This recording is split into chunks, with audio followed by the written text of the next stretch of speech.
Okay, so up to this point, we've discussed forming seventh chords, different seventh chord inversions. We've also discussed the rolling seventh chords, right? And locked hand style voicings. What I want to talk about now is something called four to the floor. So, a lot of times when you're playing, it's one thing to come up with a chordal accompaniment in the left hand, but then you also got to think, well, gee, what am I going to play rhythmically for those chords? Because you just don't want to always just play the chords on the beginning of the beat and just keep them there. You want to be able to do something with them. So this four to the floor is a real nice sound. It's kind of a dated sound, but it's a really cool sound, right? I wouldn't consider it a modern jazz sound, but like anything else, it's another color that you can add to your accompaniment arsenal. So basically, all it is we're in 4/4 time, so it's 1, 2, 3, 4.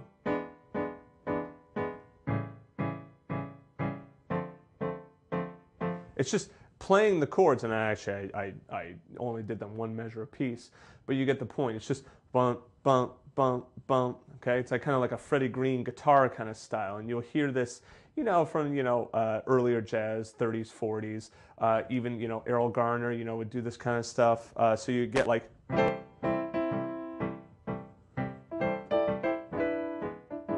So you see how I'm kind of doing this locked hand style. It's kind of a locked hand thing going on here, right? Except what I'm doing is instead of doubling the melody, I'm kind of doing this. I'm doing that four to the floor in the left hand. So now you can also just do this with the melody. So like.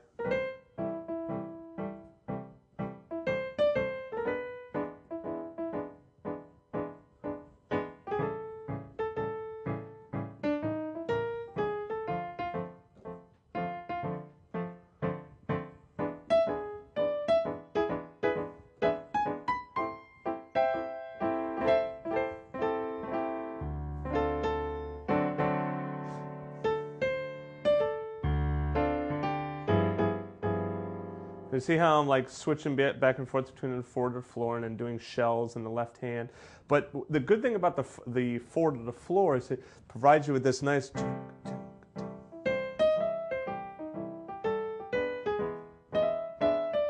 It's a nice pad to improvise over.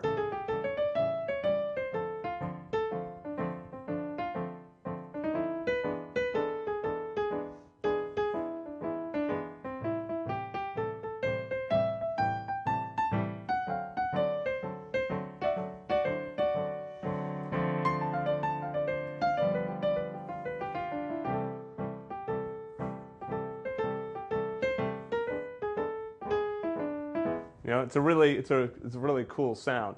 I actually find myself using the four to the floor now and again, depending on the gig that I'm playing. So anyways, like I said, it's just another color. Now, here's an important thing you want to remember. You don't want to like really jam down on this. Okay, it's a real nice, light kind of feel. If you have a chance, listen to some Freddie Green on guitar. You hear that. Real nice and light. It's a light feel. It's not a real heavy feel. Remember, the left hand is accompanying the right hand. So it should kind of be heard, and if you kind of end up ghosting a couple of notes down there now and again, that's all right. And ghosting is just kind of like, basically you mean to hit it, but it doesn't really make any sound. You're kind of hitting the key, but it, doesn't end up making any sound, or it makes just a faint sound like a ghost, So try practicing that, and notice that they're all hitting at the same time. And what I'm doing is I'm using a grab technique, okay? So from above, right? See how I'm grabbing at the chord. So I grab and I stick like that, okay?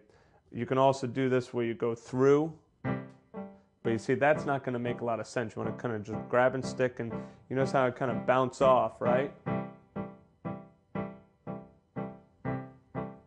And what the grab does is, rather than a push, is, sometimes with the push you end up, hitting notes. You end up, well, sometimes you end up hitting wrong notes, but then you also end up hitting notes at the wrong time, so you don't hit all four at the same time. The grab really helps you get all those notes together.